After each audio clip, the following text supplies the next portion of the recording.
Kabanata 11. Pagkatapos gumala sa palengke ng gamot saglit, umuwi si Lito. Pagdating pa lang niya sa tarangkahan ng komunidad ay may narinig siyang kaguluhan. Isang puting lockery car ang tumatakbo ng napakabilis. Ano man ang kaligtasan ng mga pasahero nito, nagmamadali itong pumasok at lumabas sa karamihan, at pilit nitong pinipindot ang busina. Isang babaeng may kalong-kalong na bata ang hindi nakaiwas sa oras at natamba ito ng kotse. Biglang damyugo ang kanyang mga binti at bumagsak ang bata sa lupa, umiyak ng malakas.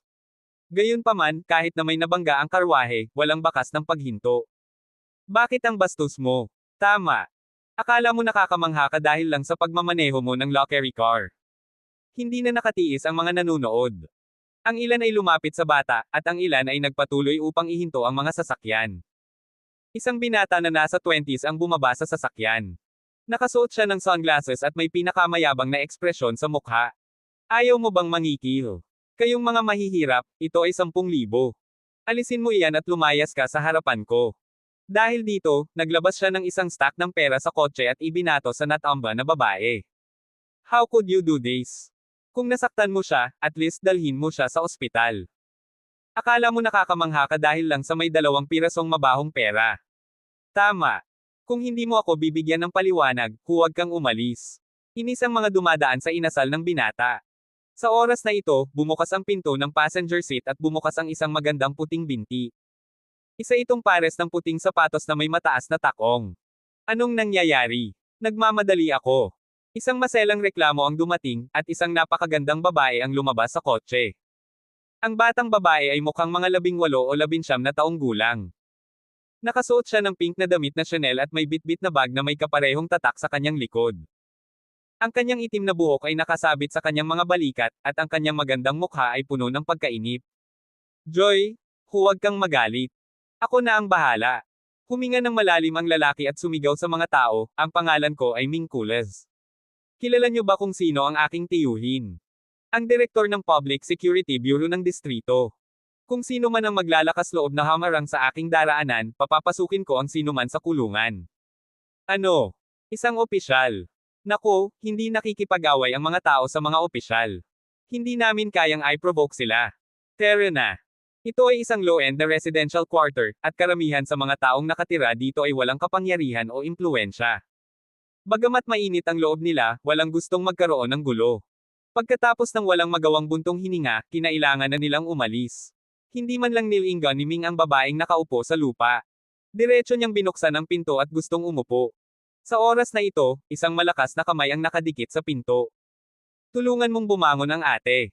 Tinitigan ni Lito si Ming, ang kanyang mga mata ay nagninangas na parang mga sulo. Sino ka? How dare you order me? Believe it or not, I'll ask the police to arrest you. Galit na sabi ni Ming. Gayunpaman, sa susunod na segundo, hinawakan ang kanyang palso, at nagkaroon ng kirot sa puso. Mukha siyang gentleman, pero bakit mukha siyang asong baliw na nakabuka ang bibig? Malamig na sabi ni Lito. Bitawan mo ako. Ang tito ko ay. Nabaluktot ang mukha ni Ming sa sakit. Bago niya matapos ang kanyang mga salita, walang pakialam na sinabi ni Lito, Director ng Public Security Bureau, hindi mo ba sinabi iyon? Sa kasamaang palad, gaano man kataas ang kanyang posisyon, hindi siya makakarating upang iligtas ka bago ko mabali ang iyong kamay. Natigilan si Ming. Hindi niya inaasahan na may ganito palang kawalang takot na tao sa mundong ito. Sa huling pagkakataon sasabihin ko na. Tulungan mo siyang tumayo at humingi ng tawad sa kanya. Bahagyang nanliit ang mga mata ni Lito, at ang kanyang buong katawan ay naglabas ng isang mapanganib na aura. Sa kaunting puwersa, ang palso ni Ming ay gumawa ng tunog ng pag-crack. Okay, I apologize to her. Bitawan mo nga ako. Mababali na ang kamay ko. Nasa sobrang sakit si Ming kaya nabaluktot ang kanyang mukha. Nang marinig iyon, binitawan siya ni Lito. Sa oras na ito, ang batang babae sa kabilang bahagi ng kotse ay tumingin sa mukha ni Lito at bahagyang natigilan. Nag-aatubili na tinulungan ni Ming ang babae at binigyan siya ng isa pang 10,000. Salamat, maliit na kapatid. Paunti-unti na rin ang mga tulad mo na kayang manindigan para sa kawalan ng katarungan. Ang nasa katanghaliang gulang na babae ay yumuko ng may pasasalamat kay Lito at umalis kasama ang bata sa kanyang mga bisig. Nang makitang umalis ang babae, inilibot ni Lito ang kanyang mga mata kay Ming at pinagalitan, bastos. Aalis na sana siya, narinig niyang tinawag siya ng dalaga. Ikaw si Lito, hindi ba? Natigilan sandali, lumingon si Lito at tumingin sa kakaibang babae. Tumango siya at sinabing, oo, kilala ba kita? Wala siyang magandang impresyon sa ganitong klaseng babae na sumasamba sa pera. Kahit gaano pa siya kaganda, hindi siya interesado sa kanya. My name is Joy Matir. Nagkakilala tayo noong bata pa tayo.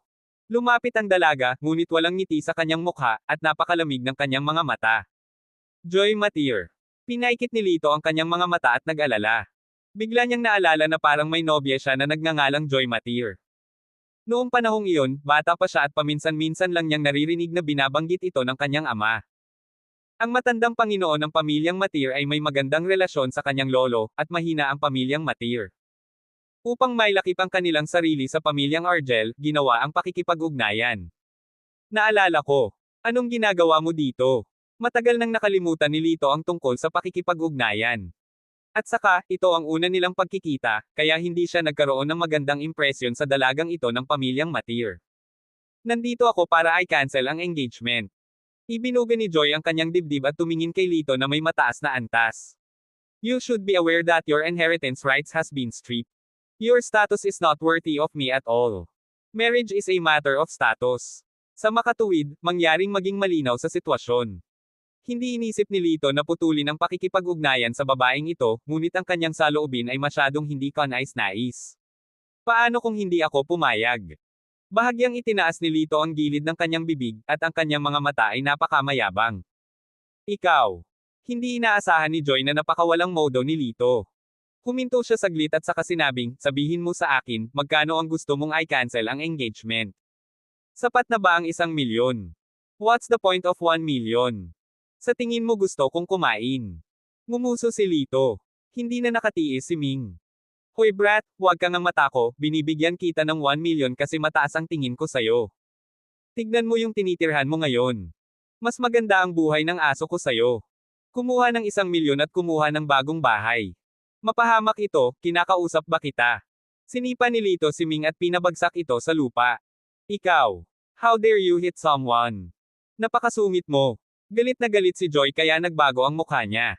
Dahil sa pagkabalisa, pumunta siya upang tulungang makatayo si Ming. Mahal, okay ka lang ba? Malamig na tumawa si Lito sa kanyang puso. Dalawang pares talaga ang mukha ng babaeng ito na titignan. Noong sinaktan siya ni Ming kanina lang, wala siyang sinabi, pero ngayon ay sinabi niyang wala itong manners. To put it bluntly, para sa ganitong uri ng gold digger, ang mga lalaki ay gwapo kahit anong gawin nila. Mali na gumawa sila ng kahit ano nang walang pera. Pagkatapos tulungang tumayo si Ming, matiigang sinabi ni Joy, nabalitaan kung may problema ang pamilya mo ngayon. Magagamit mo itong 1 milyon para mapabuti ang buhay ng pamilya mo. Ikaw naman, kailangan mo lang putulin ang pakikipag-ugnayan sa akin. Haha, kamusta na ang pamilya natin? You don't have to worry about it. Please go back. Bahagyang nagdilim ang mukha ni Lito, at ang kanyang tono ay biglang naging mas malamig. You're so nice to hear. Don't you think that you are short of money? Puno ng paghamak ang mukha ni Ming. Hinawakan niya si Joy at sinabing, baby, don't worry about it. Ako na ang bahala. I think this guy just want to be punished. Let's go. Nang marinig ang mahigpit na pagtanggi ni Lito, ang ekspresyon ni Joy ay hindi masyadong maganda. Malamig ang kanyang mga mata habang sinasabi, kung tatanggihan mo ako ngayon, siguradong pagsisisihan mo ito. Hindi sila pinansin ni Lito. Tumalikod siya, ipinatong ang kanyang mga kamay sa kanyang ulo, at dahan-daang pumasok sa komunidad. Ang yabang niya. Hinawakan ni Ming ang masakit niyang mga tuhod at marahas na sinabi, sa susunod na makita ko siya, pahihirapan ko siya. Kabanata 12. Kakauwi lang ni Lito nang marinig niya ang boses ng kanyang ama sa telepono. Ang hamak na iyon na si Yung Matir, upang maakit ang pabor sa pamilyang Argel, ay umiyak at nakiusap sa kanyang anak na babae na makipag-ugnayan sa aking anak. Ngayon ay gusto na niyang putulin ang engagement. Tay, hinaan mo ang boses mo at babalik ako kaagad. Don't let him hear me, mahinang sabi ni Chenner. Humph! Hinampis ni Lino ang mesa. Isang grupo ng mga snob na minamalas ang iba. Ang isang anak na babae na pinalaki ng ganoong tao ay hindi karapat-dapat sa aking anak. Ang mga yapik ni Lito ay huminto sa pintuan, at ang kanyang puso ay agad na napuno ng galit. Mabuti. Dahil mundo ito ng mga bayani sa usapin ng pera, kailangan kong gumamit ng maraming pera para sampelan ang gulugad ng pamilyang Matir. Matapos timbangin ang mga bag ng mga halamang gamot sa kanyang mga kamay, nagpasya si Lito na gumawa ng ilang gamot at ibenta ang mga ito para sa pera. Umalis siya ng bahay at pumunta sa Auspicious Clouds Mountain sa lugar ng suburb. Ang bundok na ito ay umaabot ng ilang milya. Ang tuktok ng bundok ay maislan at gwapo. Malago ang mga damo at puno, at may mga batis at talon. Nagtagal ang mga ulap at ambon sa bundok. Sa umaga at gabi, ang mga ulap at ang ulap ay nagpupuno sa isa't isa ng maraming kulay na liwanag.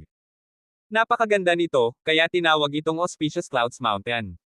Nang dumaan si Lito sa paanan ng bundok nang siya ay bumalik, napansin niya na ang spiritual chi sa bundok na ito ay mas mataas kaysa doon sa downtown area. Bagamat hindi ito kasing ganda sa Ghostly Mountain kung saan siya nakatira noon, isa pa rin itong magandang lugar para sa paglilinang at pagpipino ng gamot. Ngayong nakapasok na siya sa bundok, huminga siya ng malalim, at biglang nabuhayan ng loob. Pakiramdam niya ay hindi ordinaryo ang lugar na ito. Maraming turista sa paanan ng bundok at kalahati ng bundok. Habang lumalalim sila sa mga bundok, mas kakaunti ang mga tao, mas maraming halaman at kakaibang mga bato ang naroon, at mas marami ang espiritual na chi. Pinatakbo niya ang kanyang genuine chi at binilisan ang kanyang lakad. Makalipas ang halos isang oras na paglalakad, sa wakas ay nakakita siya ng isang tagong kuweba. Eto na. Naka-cross-leg si Lito sa lupa. Naglabas siya ng kasing laki ng kamao na black pill furnace at inilagay sa harapan niya ang tambak ng mga halamang gamot na binili niya. Mayroong tatlong pangunahing punto sa alchemy, kagamitan, apoy, at hilaw na materyales. Sa Nine Scrolls of Yin and Yang, na itinuro sa kanya ng kanyang master, ang paraan ng pagpino ng tableta ay naitala ng detalyado. Pagkaraan ng 10 taon, naukit na sa kanyang isipan ang mga hilaw na materyales. Ang mga halamang gamot na ito ay medyo mababa ang antas, kaya ang mga pills na pinino ay hindi maikukumpara sa mga pino sa kabundukan. Ngunit kung ilang tunay na chi ang itinurok sa kanila, ang epekto ay dapat na mas mabuti. Matapos huminga ng malalim, nagsimulang mag-concentrate si Lito sa pagpino ng gamot. Lumipas ang oras. Sa oras na napino ang tableta, lumipas na ang 5 oras. Sa pagtingin sa tatlong vitality reinforcement pills na sa wakas ay nabuo na sa pill furnace, pinunasan ni Lito ang pawis sa kanyang noo at iniluwa ang isang subo ng madilim na hangin. Sa wakas tapos na. Iniligpit niya ang furnace ng tableta, at pagkatapos ay maingat na inalis ang tableta. Pagkatapos ng maikling pahinga, tumayo siya at umuwi. Pagkatapos ng isang gabing pahinga, maagang nag-impake si Lito kinaumagahan at pumunta sa auction house. Ang Nilani Auction House, na matatagpuan sa downtown area, ay ang pinakamalaking auction house sa Badoc City. Karamihan sa mga bagay na na-auction dito ay bihira at mahalaga. Ang mga pumunta dito para magbid ay pawang mayayaman at makapangyarihang tao. May ilang oras pa bago ang auction, ngunit marami ng tao ang nagkukumpulan sa labas ng auction house. Sa kanila, ang ilan sa kanila ay itinulak ng mga katulong. Ang matandang naka-wheelchair, nakatingin sa kanyang damit, ay pawang mayayaman. Isusubasta ngayon ang isang batch ng mamahaling medicinal materials mula sa South, kabilang ang 500 years old na Ganoderma lucidum at bone-covered grass. Mayroon na raw spirituality ang 500 taong gulang na ligaw na Ganoderma lucidum. Bayon mo na itong kainin, kahit isang subo ng sabaw ay nakakapagpahaba ng buhay. At nandyan din ang bone grass. Kumuha ng 3 barya at pakuluan ito sa isang mangkok ng sopas. Inumin mo ito at agad mong mababago ang iyong mga belang buto. Isang grupo ng mga tao ang nag-usap sa mahinang boses. Nagniningning ang mga mata ng matatandang iyon na malapit ng mamatay. Inaasahan nilang may auction ang mga gamot na ito para mailabas nila ang isang paa mula sa kabaong. Sa pakikinig sa mga salitang ito, naramdaman ni Lito na hindi siya nagkamali ngayon. Ang isang 500 taong gulang na Ganoderma lucidum ay maaaring gumawa ng mga taong ito na baliw. Ang epekto ng kanyang vitality reinforcement pill ay higit sa 10 beses kaysa sa Ganoderma lucidum. Sa oras na iyon, natatakot siya na baka mabali at dumudugo ang kanyang ulo. Natagpuan ni Lito ang pintuan sa likod ng auction house at tinawagan si Nina. Pagkaraan ng ilang sandali, may lumapit at dinala si Lito sa isang opisinang pinalamutian ng marangyang, pinapahinga siya sandali. Bago pa niya maubos ang kanyang tasa ng tsaa, may kumatok sa pinto. Bumukas ang pinto, bumungad sa kanya ang magandang mukha ni Nina.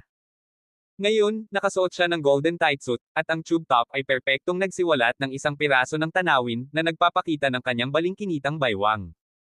Ang kanyang mahabang itim na kulot na buhok ay nakasabit sa kanyang likuran, na pinalamutian ng napakarilag na alahas. Ang kanyang magandang mukha na puno ng kakaibang alindog ay ngumiti ng kaakit-akit kay Lito. Hindi ko inaasahan na darating ka ngayon. Welcome. Sa likod niya ay isang payat na lalaking nasa katanghaliang gulang na may salamin. Ito ang Vice President ng aming auction house. Lahat ng mga bagay na lalahok sa auction ay dapat aprobado ni Mr. Zhao. Masiglang pakilala ni Nina. Hello, Mr. Zhao. Tumango si Lito. Tiningnan ni Ginoong Zhao si Lito mula sa itaas hanggang sa ibaba at nakita niyang nakasuot siya ng ordinaryong damit. Baka sa mga mata niya ang pagkadismaya. Nabalitaan ko kay Nina na sobrang galing mo sa medisina kaya hindi pangkaraniwan ang nilabas mo. Miss Nina, binobola mo ako. Sumagot si Lito nang walang pagpapakumbaba o pagmamataas. Pagkatapos ay naglabas siya ng isang kahon na gawa sa kahoy at sinabing, ito ang isusubasta ko. Ang Vitality Reinforcement Pill ay nakapagpapatibay ng pundasyon at nagpapatibay ng katawan. Binuksan ni Nina ang kahon at nakita niya ang tatlong black-brown na table tas na nakalatag sa loob. Parang wala silang espesyal sa kanila. Medyo disappointed ang ekspresyon niya. Akala niya ay makakapaglabas si Lito ng isang bagay na nakakagulat sa mundo, ngunit ang tatlong pildores na ito ay mukhang masyadong karaniwan. Ano ang iyong panimulang presyo?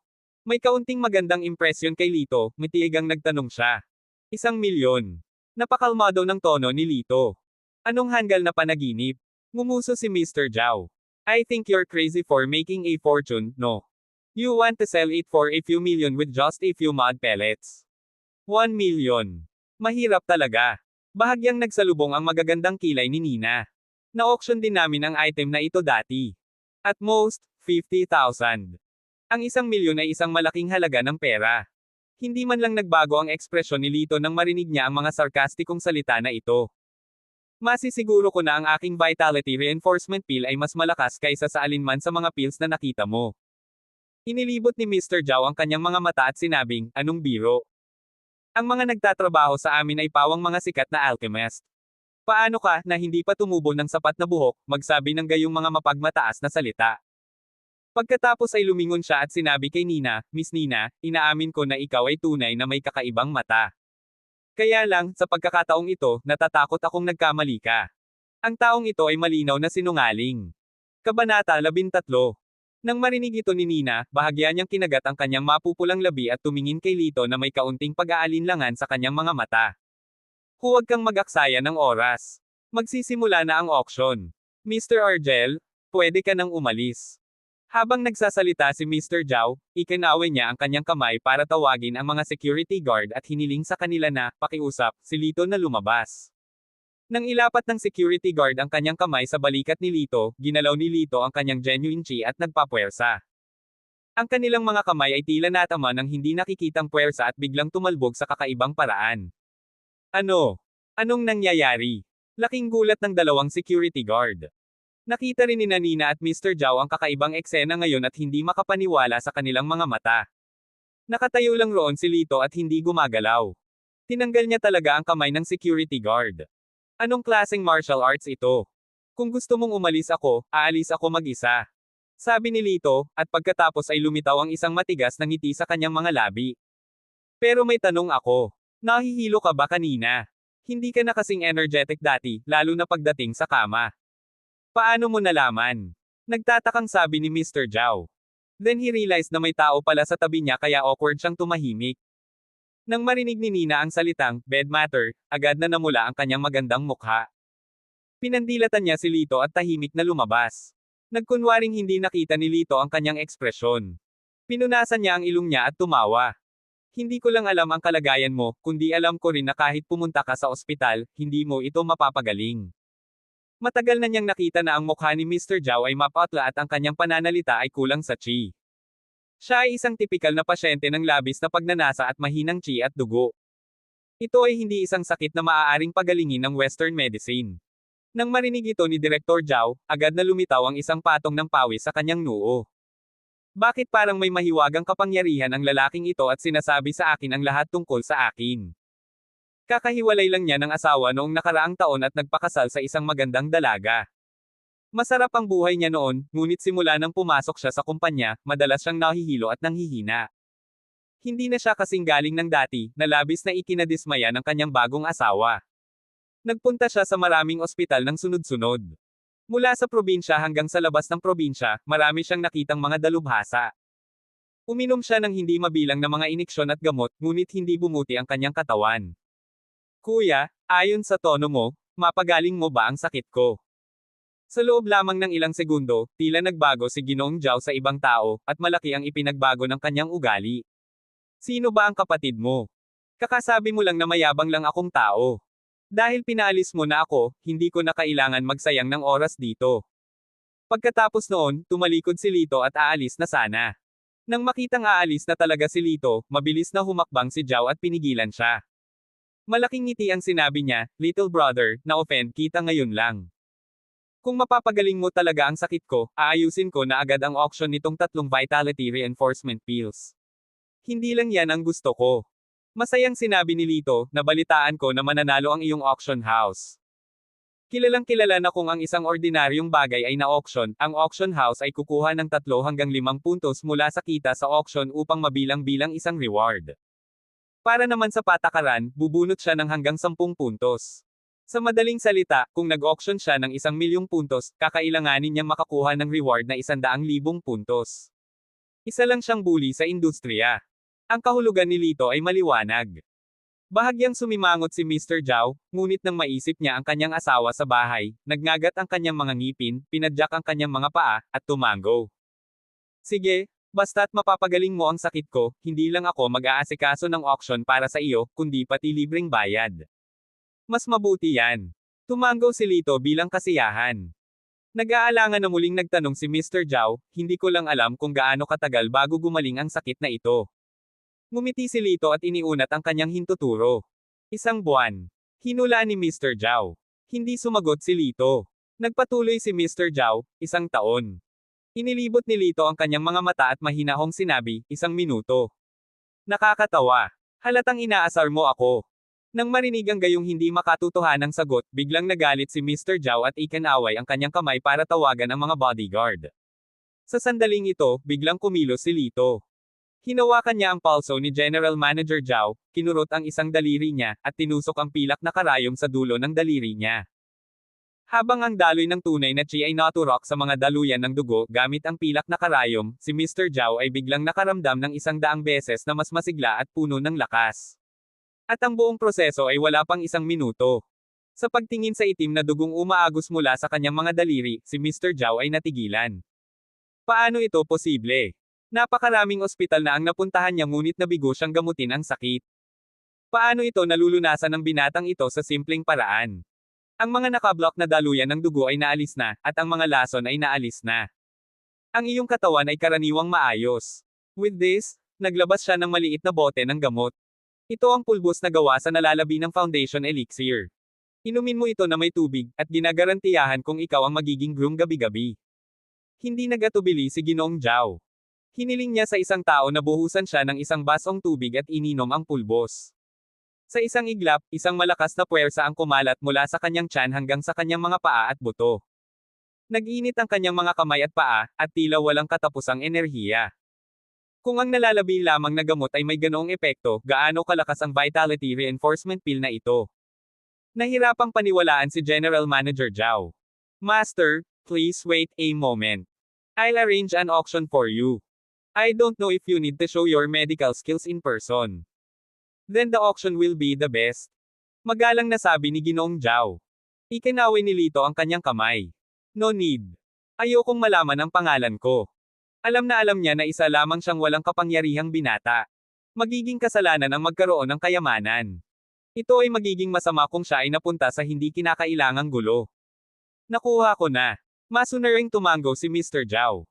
Nang makitang nagmamadaling lumabas si Mr. Zhao, naisip ni Nina, na nasa labas ng pinto, na hindi sila nagkasundo.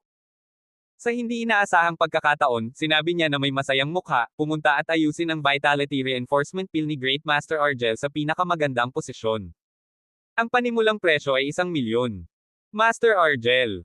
Natarante namang kinusat ni Nina ang kanyang magagandang mata. "Iyan ang ipinakilala mo.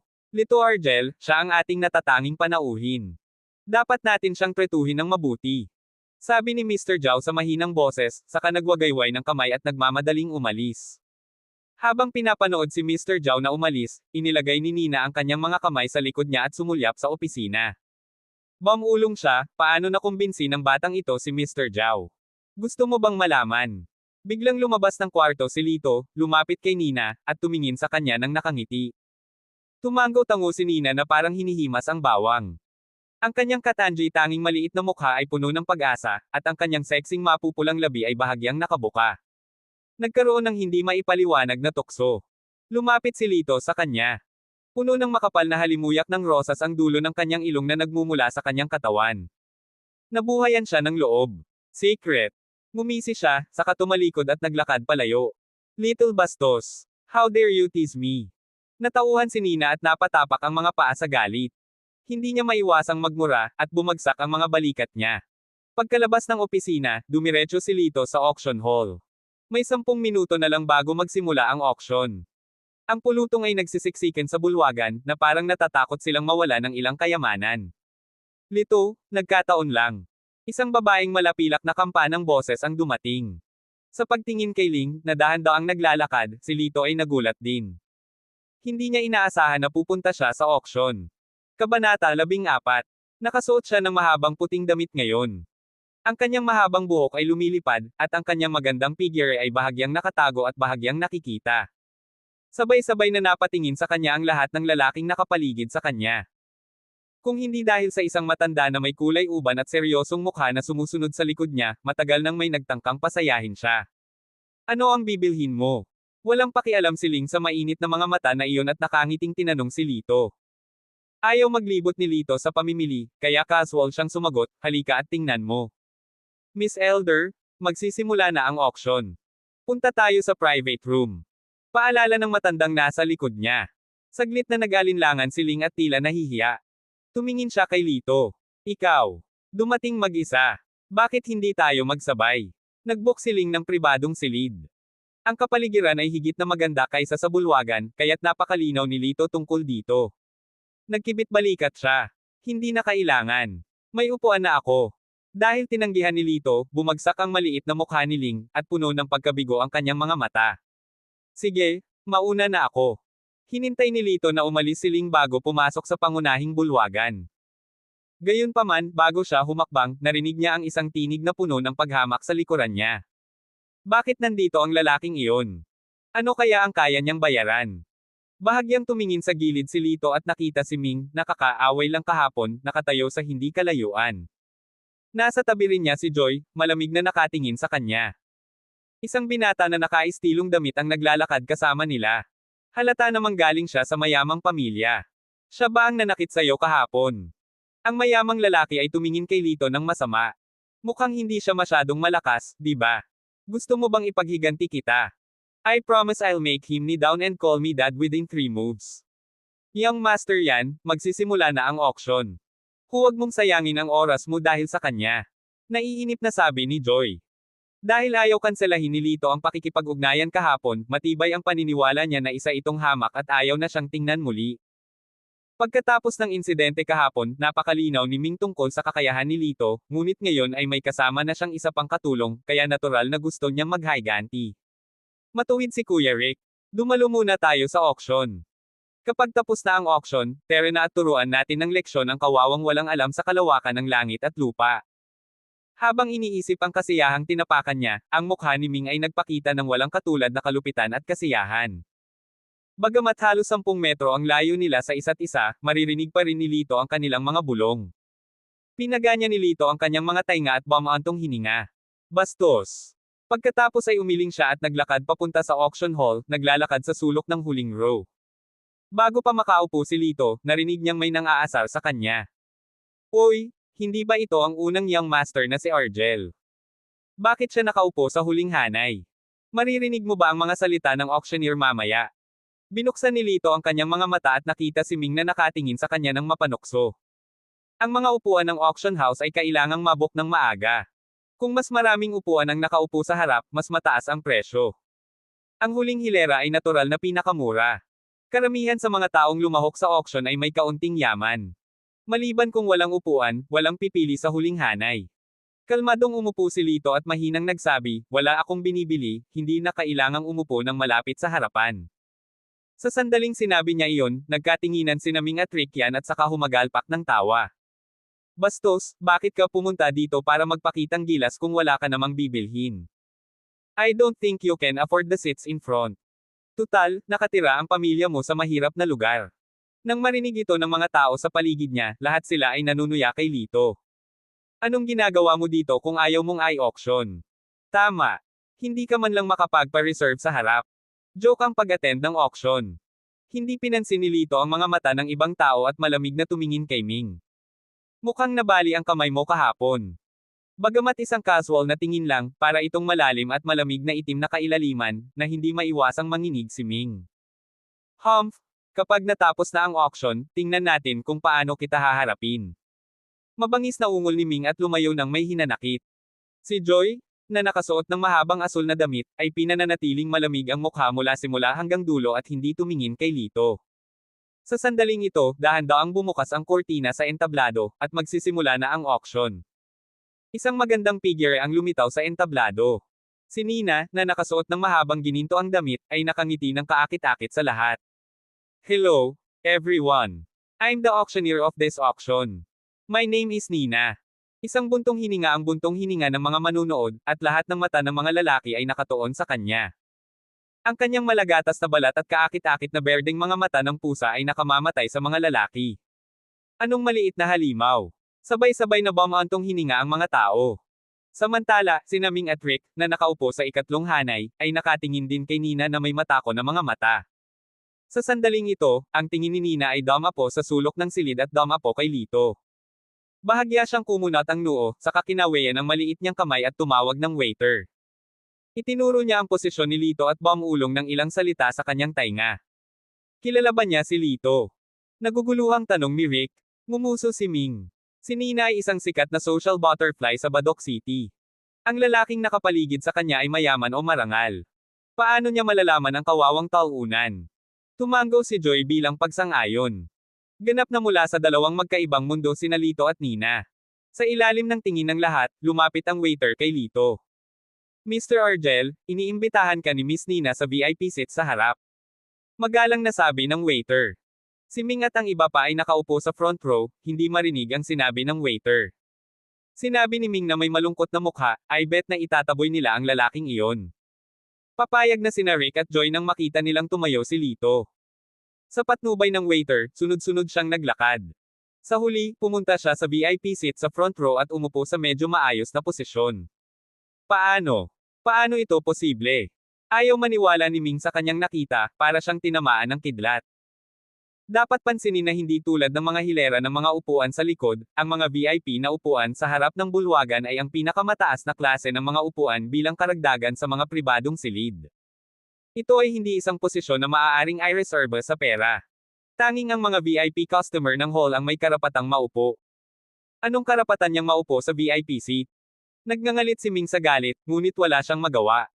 Dahil binigyan ng espesyal na atensyon ni Nina si Lito, ang puso ni Rick ay nag-aapoy sa paninibugho. At the same time, curious din ang iba sa hall. Sino sa lupa ang napaka-ordinaryong bihis na binata? Talagang hiniling niya sa punong auctioneer na personal na mag-imbite ng VIP seat. Naramdaman ng mga titig mula sa lahat ng direksyon, nagkibit-balikat si Lito nang walang magawa, na tila walang kinalaman sa kanya. Nang matapos ang episode, opisyal na nagsimula ang auction. Ang unang na-auction ay isang batch ng mga antik at porselana. Si Lito ay hindi interesado sa mga ito, at siya ay natutulog ng buo. Ang pangalawang batch ay isang batch ng mga sangkap na panggamot. Una, ito ay isang batch ng mga bihirang sangkap na panggamot, at pagkatapos ay mayroong ilang mga gamot sa pangangalaga sa kalusugan na pino ng mga alchemist. Habang umuusad pa, mas magiging mahalaga ang mga bagay na isusubasta, at mas mataas ang presyo. Sa huli, ito ang 3 Vitality Reinforcement Pills ni Lito. Ang susunod na item na isusubasta ay 3 Vitality Reinforcement Pills. Ang panimulang presyo para sa isang tableta ay 1,000,000. Nang matapos magsalita si Nina, biglang tumahimik, tapos may buzz. 1,000,000. Masyadong mahal yan, hindi ba? Tama. Ang isang magandang Vitality Reinforcement Pill ay 20,000 lamang. Ang isang ito ay 100 beses na mas mahalaga. Sa oras na ito, isang lalaki sa edad na 50 ang tumayo at mukhang galit na galit. I am an alchemist. Masyadong mataas ang presyo nitong Vitality Reinforcement Pill. Hindi ka ba marunong manloko ng pera? Saan galing itong black-hearted alchemist? Kabanata 15. Nang matapos magsalita ang matandang alchemist, tumango ang lahat bilang pagsang-ayon. Sinulyapan ni Nina si Lito at nakitang hindi nagbago ang ekspresyon nito, kaya ngumiti siya sa matandang alchemist. Older sir, everything is worth it. Ang efficacy nitong vitality reinforcement pill na ito ay tiyak na hindi maikukumpara ng mga murang iyon. Please believe in the reputation of the auction house. Katawa-tawa. 30 taon na akong nagpino ng gamot. Hindi mo ba alam ang bisa ng vitality reinforcement pill? Gaano man ito kalakas, hindi ito dapat nagkakahalaga ng 1,000,000. Maibabalik ba nito ang mga patay? Mayabang na sabi ng matandang alchemist. Sunod-sunod na tumango ang mga taong naroroon. Kung tutuusin, ang mas matandang medicine master, mas may karanasan siya, at mas kapanipaniwala ang sinabi niya. Nang marinig ito, isang mahinang ngiti lamang ang ibinigay ni Lito. Napakapedantik at mayabang na matanda. Hindi nagbago ang ekspresyon ni Nina. Narinig na niya ang tungkol sa mga kakayahan ni Lito mula kay Manager Zhao. Ang kaunting vitality reinforcement pill ay maaaring magkaroon ng napakagandang epekto. Ang bisa nitong vitality reinforcement pill ay talagang hindi maisip. Lahat, maaari kong garantiya na kahit na ang vitality reinforcement pill ay hindi bubuhayin ang mga patay, hindi ito magiging masama. Nakangiti niyang sabi, puno ng kumpiyansa ang tono niya. Kalokohan. Malamig na sumengot ang matandang alchemist at kinumpirma na nagsisinungaling siya. Sa oras na ito, biglang tumayo ang isang medyo may edad na lalaki na kulay abo at sinabi sa malalim na boses, dahil ginamit ni Miss Nina ang reputasyon ng auction house bilang garantiya, saka ako bibili ng isa. Kung walang epekto ang gamot na ito, hihilingin ko kaagad sa isang tao na give-a ng auction house. Bukod dito, babaliin ko rin ang mga binti ng alchemist. Kung ang isang ordinaryong tao ay nagbabanta sa kanya sa gayong malupit na paraan, ang auction house ay hindi matatakot sa kanya. Gayunpaman, ang nasa katanghaliang gulang na lalaki sa kanyang harapan ay ang pinuno ng pinakamalaking martial arts club sa Badok City, si Teng Panda. Kung hihilingin niyang give-a ng auctioneer, walang sinuman sa Badok City ang makakapidyaw sa kanya. Chief Teng? Anong pinagsasabi mo? Maging ang mabilis na boses ni Nina ay bahagyang nanginig sa harap ng ganoong banta. Napatawa na lang siya ng tuyo para pagtakpan ang kahinaan niya. Nanalangin pa siya sa kanyang puso na huwag mahulog si Lito sa kanya. Sa oras na ito, itinulak ng mga nasasakupan ni Teng ang isang matandang lalaki palabas. Nakaupo sa wheelchair ang matanda. Ang kanyang mukha ay kulay abo Atlanta, at ang kanyang bibig ay bahagyang nakabuka. Hingal na hingal siya. Sa isang sulyap lang, masasabi na ni Lito na ang matanda ay may malubhang karamdaman. Wala nang 7 araw ang kanyang buhay. Dad, I'm afraid this is your last chance. We must give it a try. Yumuko si Teng at kumunat ang noo. Matagal na nanginginig ang matanda, at sa wakas ay tumango siya ng buong pagsisikap. Okay. Matapang na tumayo si Teng at sinabi sa malakas na boses, magbabayad ako ng 1,000,000 para makabili ng vitality reinforcement pill. Gayunpaman, una sa lahat, kung ang tatay ko ay makatagpo ng sakuna pagkatapos inumin ng tabletang ito, dadalhin ko itong alchemist na ito para mamatay kasama niya. Inabot ng waiter ang elixir at personal itong ipinainom ni Teng sa kanyang ama. Agad na tumahimik ang orihinal na maingay na auction hall. Sabay-sabay na napatingin ang lahat sa matanda, at may malungkot na pag-asa sa kanilang mga mata na parang nanunood ng magandang palabas. Paano magkakaroon ng mahiwagang gamot sa mundong ito? I think this alchemist is probably a liar. There's going to be a good show today. Pinagkrus ni Ming ang kanyang mga braso sa harap ng kanyang dibdib, mukhang makasarili. Dinilat ni Joy ang kanyang mga mata dahil sa pag-uusisa, gustong makita kung talagang may mahiwagang gamot sa mundo. Kasabay nito, sa isang marangyang kahon sa ikalawang palapag. Tito Fanto, may gamot ba talaga sa mundong ito na kayang buhayin ang patay?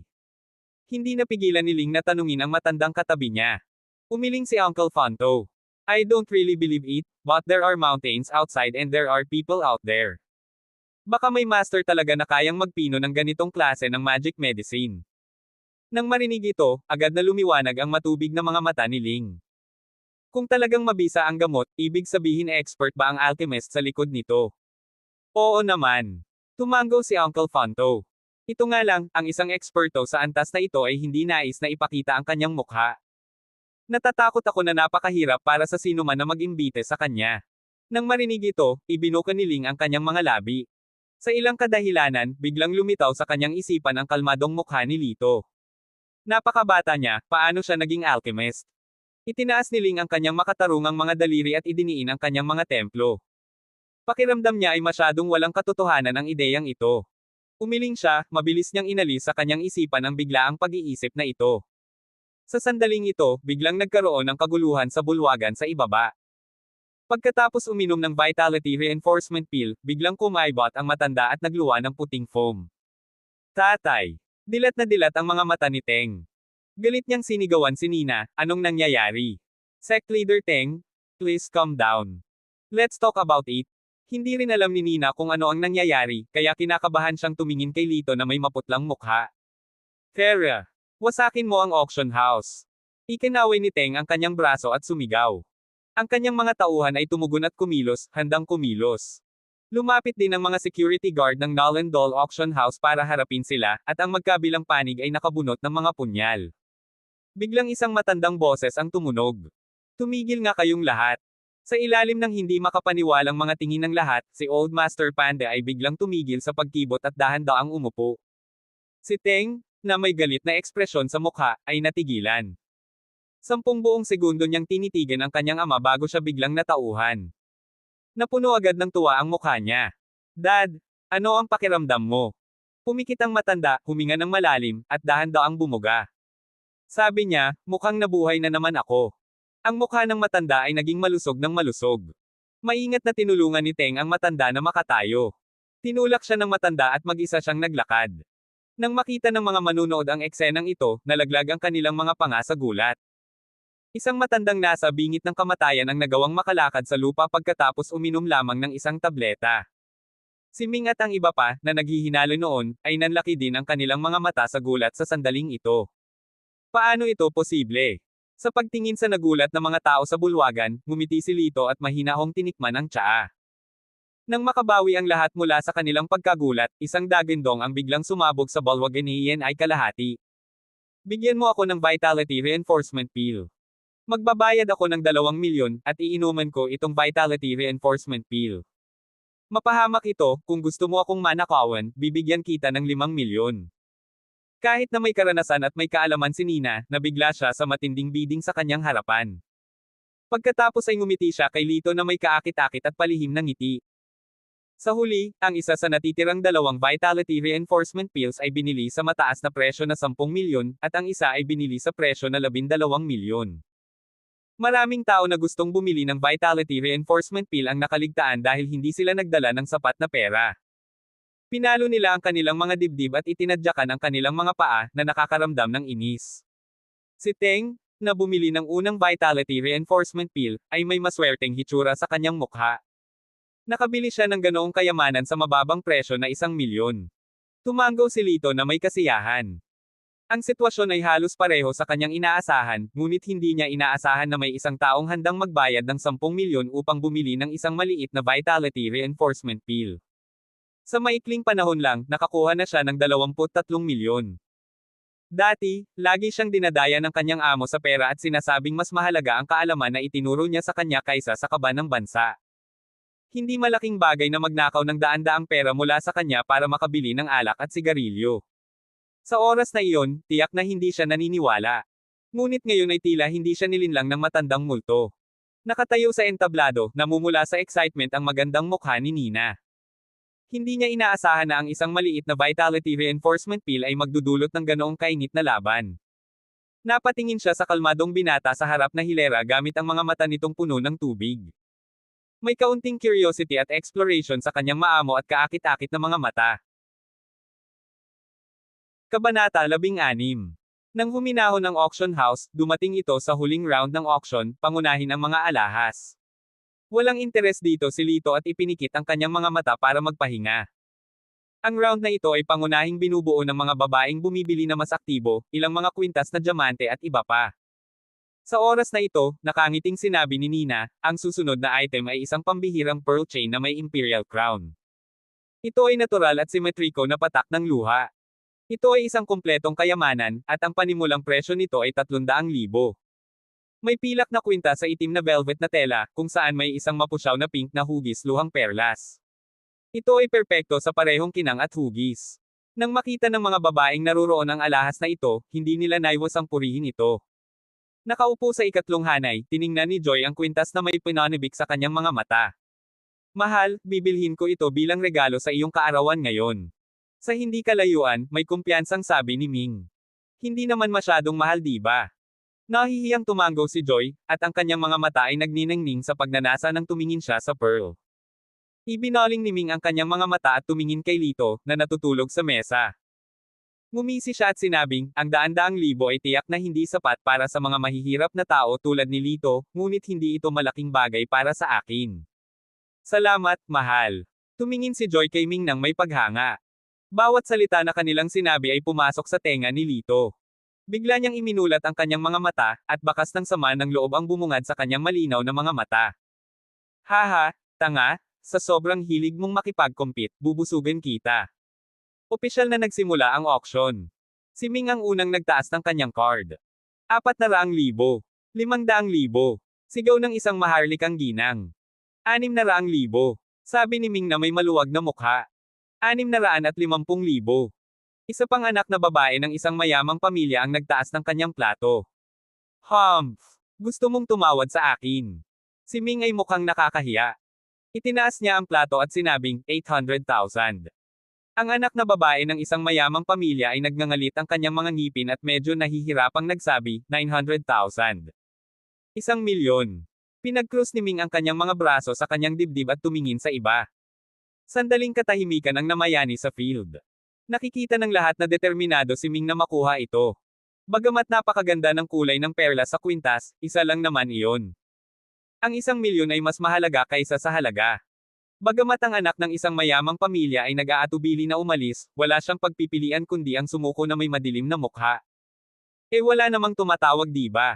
Ngumuso si Ming. Walang makakakuha ng gusto ko. Ang iba ay hindi nasiyahan sa kay-abangan ni Ming. Sa sandaling ito, isang mabagal na boses ang dumating. 2,000,000. Nanlamig ang mukha ni Ming, at ang kanyang mga mata ay nahulog kay Lito, na nakaupo sa VIP seat. Ngumisi siya at sinabing, sino ka sa tingin mo? Paano ka makakakuha ng 2,000,000? Huwag kang maging katawa-tawa. Nagkibit balikat si Lito at walang pakialam na sinabi, 2,000,000. Hindi inaasahan ni Nina na biglang sasali si Lito sa auction. Tulad ng para sa talentong ito na maaaring pinuhin ang Vitality Reinforcement Pills, natural na mas aalagaan niya ito. 2,000,000. Mayroon bang ibang gustong magbayad ng mas mataas na presyo? 2,000,000 ng isang beses, 2,000,000 ng 2 beses. Itinaas ni Nina ang kanyang kahoy na pangharang, naghahanda itong itumba. Haha, ang yabang mo kanina. Bakit ngayon ka lang nagpipigil ng dila? Nang makita ang malungkot na mukha ni Ming, ang iba ay tumawa sa mahinang boses. Pinandilatan ni Ming si Lito sa masamang paraan. 2,500,000. Kinagat niya ang kanyang mga ngipin at sumigaw. 3,000,000. Tamad na tinawag ni Lito ang kanyang alok. Miss Nina, kawawa naman ang taong ito. Wala man lang siyang pera. Nandito yata siya para manggulo. Bilasan mo at itaboy mo siya. Biglang tumayo si Ming. Hindi na siya nakatiis. 3,000,000 ang lampas sa kanyang pagpapaubaya. Kung magpapatuloy ito, mawawalan siya ng mukha sa harap ni Joy. Sa sobrang profesional niyang kakayahan, hindi napigilan ni Nina na mapatingin kay Ming. Sa 3 Vitality Reinforcement Pills lang, si Lito ay nakakuha ng higit sa 20,000,000 ngayon. Ang 3,000,000 ito ay isang piraso ng cake para sa kanya. I'm sorry, si Mr. Argel ay isang mahalagang customer ng Nalendol.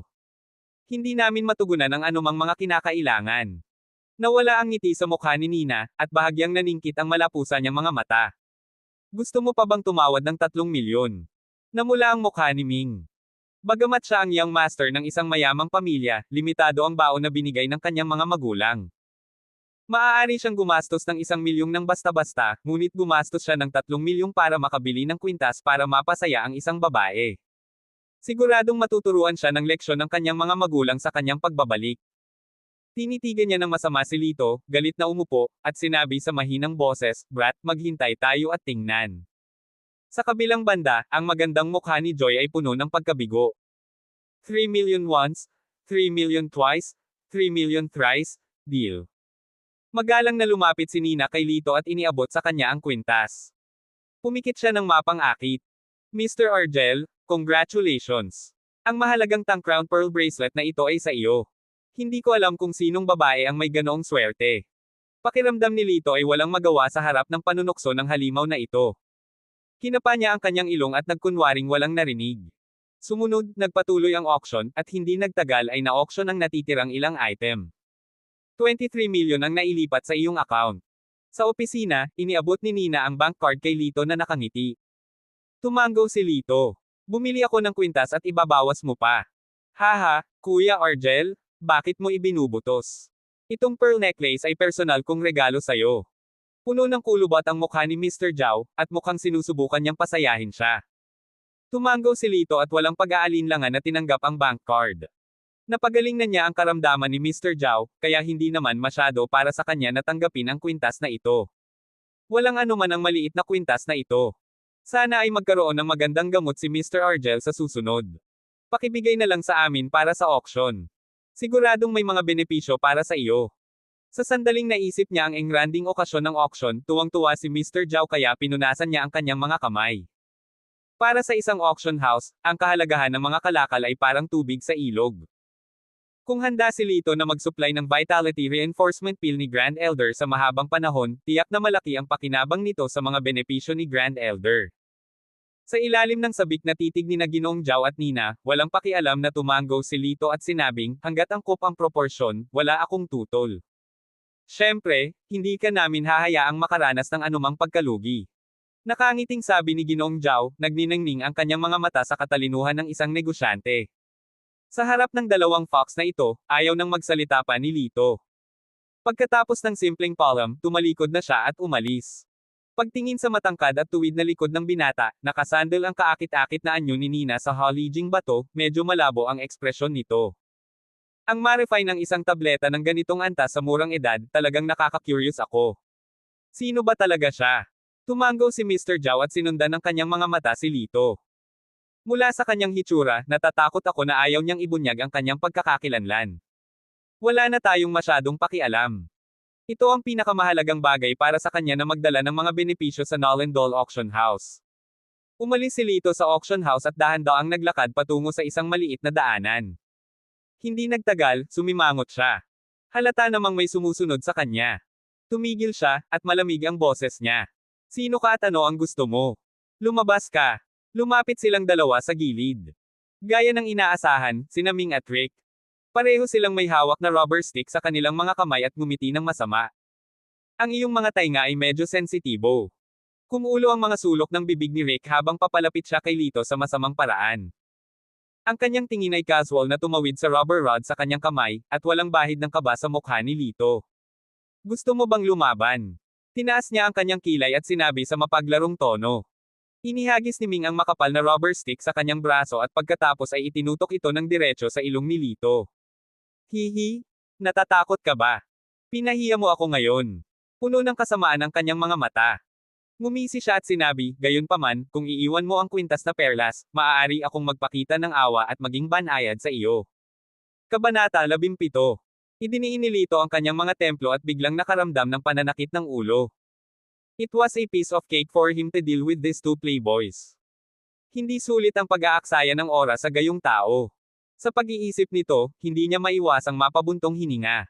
Nakita ni Ming na medyo nag-alinlangan siya at naisip niya na natatakot siya, kaya lalo siyang naging mayabang.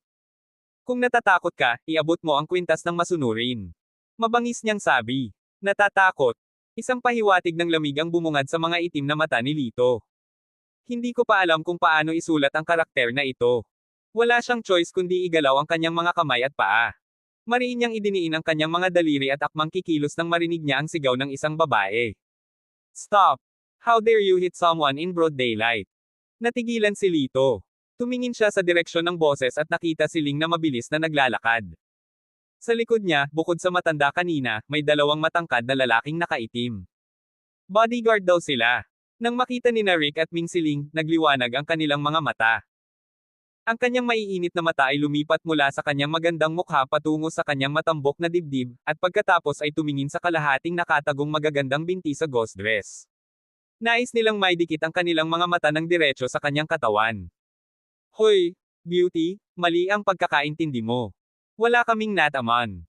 Inalis ni Rick ang rubber rod, at ang kanyang mga mata ay nag-aatubili na lumayo kay Ling. Gayunpaman, hindi man lang siya tinitigan ni Ling. Hindi niya ito pinansin at tumingin kay Lito nang may pag-aalala sa kanyang maganda at puno ng tubig na mga mata. Ayos ka lang ba? Nagkibit balikat si Lito. Ayos lang. Hindi pa ako sinasaktan ng dalawang ito. Nga pala, bakit ka nandito? Ipinikit ni Ling ang kanyang malalaking mata na puno ng tubig. Dumaan lang ako at nakita ko silang dalawa na nakasunod sayo. Nag-aalala ako na baka magkagulo ka. Nag-usap silang dalawa, hindi pinapansin si Ming at Rick. Bagamat gustong maghaiganti ni Ming, nagkaroon siya ng ilang pag-aalinlangan nang makita niya ang dalawang matatangkad na bodyguard sa likod ni Ling. Humph! I was wondering kung bakit bigla kang yumaman. Nakipag-hook up ka pala sa isang mayaman at magandang babae at nagsimula kang mabuhay sa isang babae. Naiinis na sabi ni Ming. Beauty, anong pangalan mo?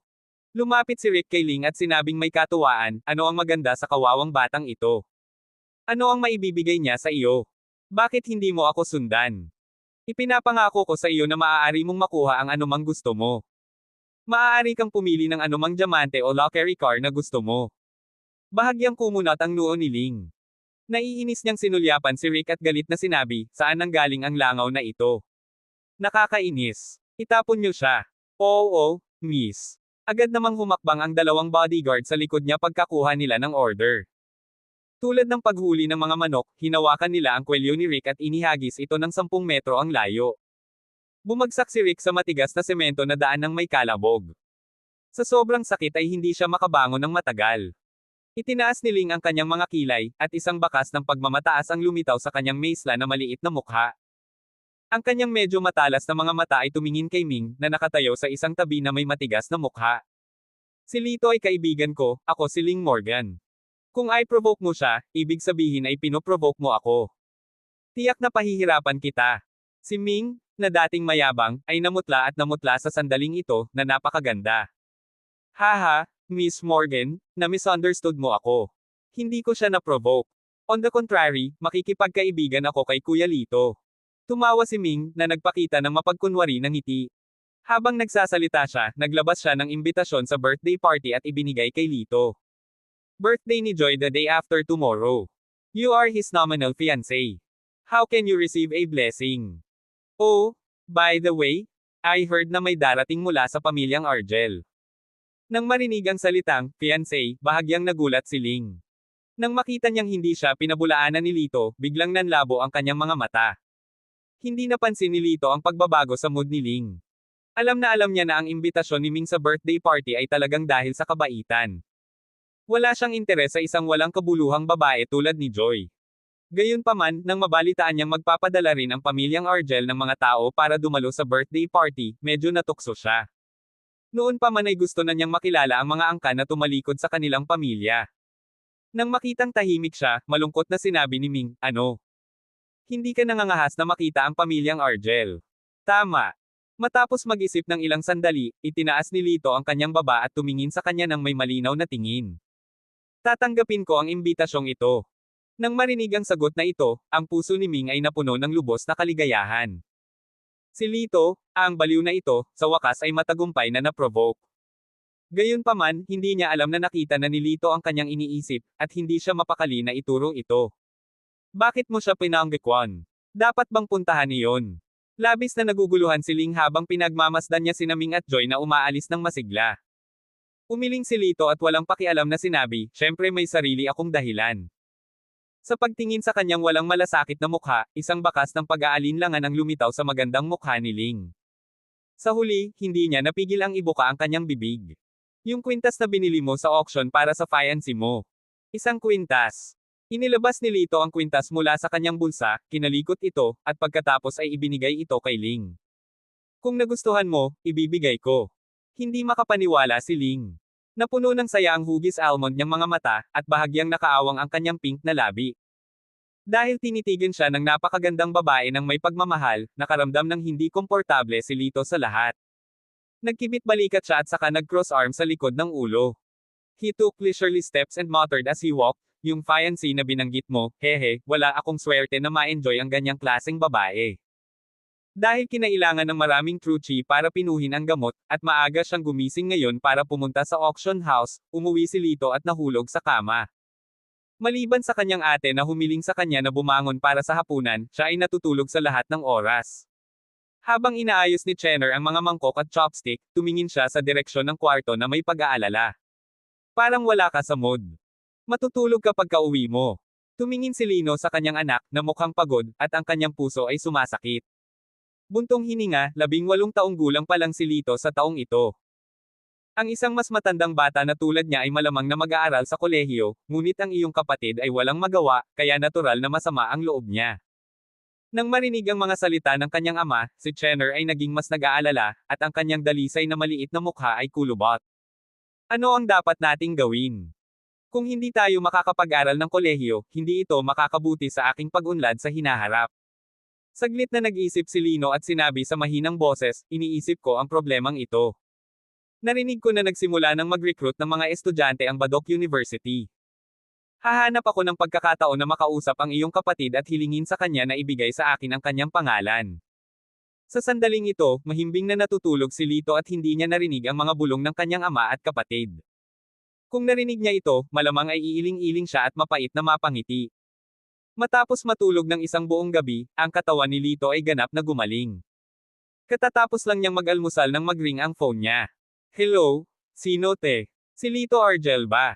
Ang nag-aalalang boses ng isang matandang lalaki ay nanggaling sa telepono, at medyo pamilyar ito. Saglit na hindi naalala ni Lito kung sino iyon. Sino ka? Ako si Professor Son. Nakilala mo siya sa palengke ng gamot noong nakaraan. Naisip kaagad ni Lito ang mabait na matanda at nakangiting sinabi, ikaw pala. Ano ang maitutulong ko sa iyo? Here's the thing. I have an urgent patient here. Wala na tayong magagawa, kaya gusto ka naming imbitahan sa ospital. May bakas ng pagkapahiya sa tono ni Professor Son. Halatang hindi ordinaryong sakit para sa matandang propesor ang humingi ng tulong sa kanya ng personal. Walang pag-aalinlangan, agad na pumayag si Lito at walang pag-aalinlangan na pumunta sa Central Hospital. Kabanata 18. Sa Central Hospital. Sa pasilyo ng emergency room, ang mga nurse at doktor ay tumatakbo pabalik-balik sa gulat. Sa opisina, maraming matandang doktor ang nakatayo sa isang bilog. Professor Son, si Director Chen ay isang mataas na iginagalang na figure sa ating lungsod. Walang anumang problema. Ikaw ang pinaka may kakayahang tao sa ating ospital. Depende sa iyo ang lahat. Kinakabahang sabi ni Executive Wang. May mananipis na pawis na sa noo ni Professor Son. Nang marinig ito, nahihirapan siyang tumango at sinabing, Direktor, huwag kang mag-alala. Tiyak na sinubukan naming mga matandang buto ang aming makakaya upang iligtas siya. Sa sandaling ito, pumunta si Lito sa pintuan ng emergency room at tinanong ang isang nurse, nandito ba si Professor Son? Nakita ng nurse na nakadamit siya bilang isang tagalabas at inikat ang mga mata sa kanya. Go! Go! Go! Go! Hindi mo ba nakita na sa sobrang busy namin ay mamamatayan kami? Lumayo ka! Sa pagtingin sa natarantang eksena sa emergency room, nahulaan ni Lito na dapat nasa loob ang pasyente sa emergency na sitwasyon na binanggit ni Professor Son. Nang walang pag-aalinlangan, pumasok si Lito. May isang lalaking nasa edad 50 anyos na nakahiga sa hospital bed. Nakapikit ang kanyang mga mata, at madilim ang kanyang determinadong mukha. Ang kanyang katawan ay puno ng iba't ibang mga tubo at konektado sa maraming mga instrumento. Sa oras na ito, ang instrumento ay biglang naglabas ng isang alarma sa tainga. Nako! Halos mawala na ang heartbeat ng pasyente, at mabilis na tumataas ang pressure sa ulo niya. Kinakabahang sabi ng nurse, bilasan mo at ipaalam mo kay Professor Son. Sa sandaling ito, pumasok ang isang matangkad at gwapong binata na nakasuot ng puting Amerikana. Dr. Joe? Please come and have a look. Ang pasyente ay nasa kritikal na kondisyon. May kung anong paghanga sa mga mata ng nurse nang tumingin ito sa bagong dating. Sinuri ni Dr. Joe ang kondisyon ng pasyente at malakas na inihayag, ang puso ng pasyente ay humihina. Humanda sa operasyon. Sa sandaling ito, ipinikit ni Lito ang kanyang mga mata at ginamit ang kanyang X-ray vision upang suriin ang kondisyon ng pasyente. Pagkatapos ng obserbasyon, malinaw niyang nakita na ang isang nerve sa utak ng pasyente ay inapi ng shrapnel, na humantong sa malubhang pinsala. Ito ay hindi isang pagkabigo sa puso sa lahat. Aniya sa malalim na boses. Nang marinig ni Dr. Joe, na tumitingin sa kondisyon ng pasyente, ang kanyang mga salita, agad siyang nagalit. Saan ba nanggaling ang taong ito? Pwede mo bang ipasok ang lugar na ito ng kusa? May bakas ng galit ang lumitaw sa gwapong mukha ni Dr. Joe. Tiningnan niya si Lito nang may pang-aalipusta at pagkatapos ay sumimangot. Ikaw ba ay? Hindi inaasahan ni Lito na ito ay nagkataon lamang. Ang doktor sa harap niya ay si Boang Jo, ang nanligaw kay Ling sa kape noong araw na iyon. Kinilala rin ni Boang si Lito. Siya ay nagduso ng husto sa coffee shop noong araw na iyon, at ngayon ay oras na para sa paghihiganti. Sino ka sa tingin mo? How dare you spout nonsense here? Pinandilatan ni Boang ang nurse at sumigaw, tawagan ang mga security guard at itapon ang mayayabang na basurang ito. Makalipas ang 2 minuto, 2 security guard ang sumugod. Itapon mo siya. Itinuro ni Boang si Lito gamit ang kanyang kabilang kamay sa kanyang baywang, puno ng paghamak ang kanyang ekspresyon. Agad na humakbang ang security guard at handang hulihin si Lito. Gayunpaman, sa sandaling dumampi ang kanilang mga kamay kay Lito, naramdaman nila ang isang hindi nakikitang puwersa na paparating sa kanila, at 2 matangkad na lalaki ang tumalbog palabas. Ang 2 security guard ay natakot kay Lito. Anong nangyayari? Lahat ba ng mga security guards mo ay kumakain ng tuyong bigas? Si Boang ay agad na nagalit. Sinulyapan siya ni Lito nang walang pakialam. Kung patuloy kang tumatahol na parang aso, ang matandang ito ay mamamatay sa loob ng 5 minuto dahil sa kakulangan ng oxygen sa utak. Pulang-pula ang mukha ni Boang sa galit, at ang kanyang mga mata ay maaari pang mag-apoy. Tinawag mo akong aso. So ano? Nagtaas ng kilay si Lito. Natigilan si Boang saglit. Hindi niya inaasahan na aaminin ito ni Lito ng direkta. Nang matauhan siya, galit na galit siya. Nang malapit na siyang magwala, isang lalaking naka-uniforme ang mabilis na pumasok sa emergency room. 35 o 36 na taong gulang ang lalaki. Maitim ang balat niya at nagkaroon ng muscle sa buong katawan. Napakalakas niya. Sa paglalakad niya ay tuwid ang likod niya at hirit ang mga yabag. Obvious naman na naging army siya. Ang pinakakapansin-pansin ay ang gintong medalya na isinuot niya sa kanyang dibdib. Ito ay parang mga pangil ng isang uri ng mabangis na hayop, at may 3 bituin sa ibaba. Si Lito ay hindi pa nakakita ng ganoong medalya. Kumusta si Elder Chen? Tinitigan niya ang makina na may kaba na ekspresyon. Sa sobrang galit ni Boang ay hindi man lang niya nilinggan ang lalaki. Galit na sabi niya, bawal kang pumasok. Umalis ka dito. Basag. Sa isang iglap, hinawakan ng leeg ni Boang at ang kanyang mga daliri sa paa at nasuspine sa hangin. Kung may nangyari kay Mr. Chen, maniwala ka man o hindi, papatayin kita. Ang mga mata ng lalaki ay parang isang mabangis na lobo. Sa isang nakamamatay na tingin, malamig niyang tinitigan si Boang. Si Boang ay hindi pa nakakita ng ganoong poster eh. Sa sobrang takot niya ay nanghina ang kanyang mga paa at nanginginig ang kanyang mga labi, hindi makapagsalita. Dumating si Professor Sun at ang iba pa sa emergency room. Nang makita ang eksenang ito, mabilis nilang tinulungan siya. Captain Wei, pag-usapan natin ito. Huwag kang magagalit. Ngumuso ang binata na tinatawag na Kapitan Wei at atubiling binitawan si Boang. Sa sandaling ito, ang medikal na instrumento ay gumawa din ng isang alarma sa tainga, at ang paghinga ng pasyente ay unti-unting humihina. 3 minuto na lang ang natitira. Sa tabi niya, walang pakialam na sabi ni Lito. Noon lang napansin ng ilang direktor na kakapasok lang si Lito. Hayaan mong ipakilala ko siya sa iyo. Ito si Lito, ang sinabi ko sa iyo noon. Medyo marunong siya sa medisina. Sabi ni Professor Sun.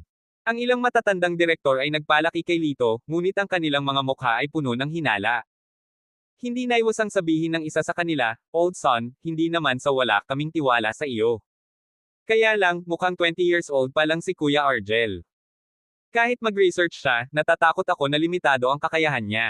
Kung patuloy kang magsalita, hintayin mo na lang kunin ang bangkay. Ang malamig na tingin ni Lito ay dumaan sa grupo ng mga makasarili na matatandang scholar sa kanyang harapan habang dahan-dahan itong nagsasalita. Nagmamalaki ka. Isang matabang punong manggagamot ang sumengot at pagkatapos ay tumingin kay Boang. Naging mabait naman agad ang ugali niya. Ano sa palagay mo, Dr. Joe? Nilabas ni Boang Jo ang kanyang dibdib at sinabi sa malakas na boses, ayon sa aking diagnosis, ang pasyente ay may biglaang pagpalya ng puso at nangangailangan ng agarang operasyon. Ilang matatandang doktor ang tumango at nagsabi, well, not bad. Kung titingnan ng mga sintomas, ito ay talagang heart failure. Tumingin si Professor Sun kay Lito. Kuya Lito, ano sa tingin mo? Sa tingin ko walang mali sa puso ng pasyente. Sinulyapan ni Lito ang pasyente at sinabing dahan-dahan, nasa utak niya ang problema. It's ridiculous. Wala pa siyang CT scan. Can you tell that there's something wrong with his brain out of thin air? Puno ng paghamak ang mukha ni Boang. Matapos marinig ang mga salita ni Boang, ilang matandang direktor ang tumingin kay Lito na may mga mata na puno ng kawalan ng tiwala. Si Dr. Joe ay isang doktor ng medisina mula sa isang sikat na unibersidad sa ibang bansa. Hindi ko alam kung saan nagtapos si Kuya Lito. Tanong ng dating matabang direktor. Nagkibit balikat si Lito. Hindi pa ako nakakapasok sa unibersidad. Ano? Pagkasabi pa lang niya ay nagulat ang lahat na para bang pinaglalaroan. Are you kidding US? Hindi ka man lang nakapag-college, yet you dare to make such remarks. Ilang matandang direktor ang agad nagalit. Medyo nahiya din si Professor Son. Talagang napakawalang halaga para kay Lito na pabulaanan ang lahat sa sandaling siya ay dumating. Maniwala ka man o hindi, may mga pira-piraso ng bala sa ulo ng pasyente. Sa harap ng mga pagdududa ng karamihan, nanatiling kalmado ang mukha ni Lito. Kuya Lito, masyado kang nagmamadaling gumawa ng ganoong desisyon ng walang anumang pagsusuri, hindi ba? Hindi maiwasang tanungin siya ni Professor Son. Ito ay higit pa sa palpak. Sa kabilang panig, sa wakas ay sinamantala ni Boang ang pagkakataon na kutsain si Lito. Mabangis niyang sinabi, siya ay isang karaniwang tao na hindi sineseryoso ang buhay ng pasyente. Tama na yan. Puro kalokohan ang sinasabi niya. Sumunod din ang isang grupo ng mga nakatatandang din. Sa pagmamasid sa grupong ito ng mga taong nag-aaway, ang binata na nagngangalang Wei ay hindi napigil ang basagin ang mesa gamit ang kanyang kamao. Wuyo ga bastos, huwag nga kayong mag-away. Bilasan mo at iligtas mo ang buhay niya. Ang kanyang boses ay nakakatakot gaya ng ungol ng isang leon, at lahat ng naruroon, maliban kay Lito, ay nagpakita ng matinding takot. Natauhan si Professor Son at seryosong nagsabi, so, sumasang-ayon ba ang lahat na pretuhin si Mr. Chen ayon sa plano ni Mr. Joe? Sa pagsang-ayon ng lahat, sinimulan ni Boang ang operasyon. Buong kumpiyansa niyang tinaga ang sugat sa dibdib ng matanda at sinimulang hanapin ito gamit ang isang control instrument. Gayunpaman, pagkatapos ng mahabang panahon na paghahanap, ang kanyang mukha ay naging mas pangit. Anong problema, Mr. Joe? Bilasan mo at linisin mo ang mga nakaharang na daluyan ng dugo. Hinimok ng isang direktor. Itinaas ni Boang ang kanyang ulo at lumunok ng mariin. Hirap na sabi niya, It's too strange. Wala akong nakitang nakaharang na mga daluyan ng dugo. Kabanata 19. Ano? Hindi niya nahanap. How is that possible? Namutla sa takot si Professor Son. Ang bawat daluyan ng dugo ay maayos nang walang anumang sagabal. Tumutulo na ang pawis sa noo ni Boang. Biglang namula ang mga mukha ni Professor Son at ng iba pa. Sa larangang medikal, ang mga maling pagsusuri ay isang malaking pagkakamali para sa isang doktor, lalo na para sa mga pasyente. Kung ang isang aksidente ay nangyari sa pasyente dahil sa isang maling pagsusuri, ang medikal na kakayahan ng doktor ay karaniwang masisira. Ang masama pa, hindi ordinaryo ang pagkakakilanlan ng pasyenteng ito. Sa sandaling ito, ang lahat ng mga instrumento ay naglabas ng isang alarma sa tainga, at ang lahat ng mga organo ng pasyente ay mabilis na nabigo. Ang binata na may apelyidong Wei ay sumugod, hinawakan ang kwelyo ni Boang, at galit na sinabi, anong nangyayari? Di ba ngayon ka lang nagmura? Hindi ko rin alam. Nauutol na sabi ni Boang.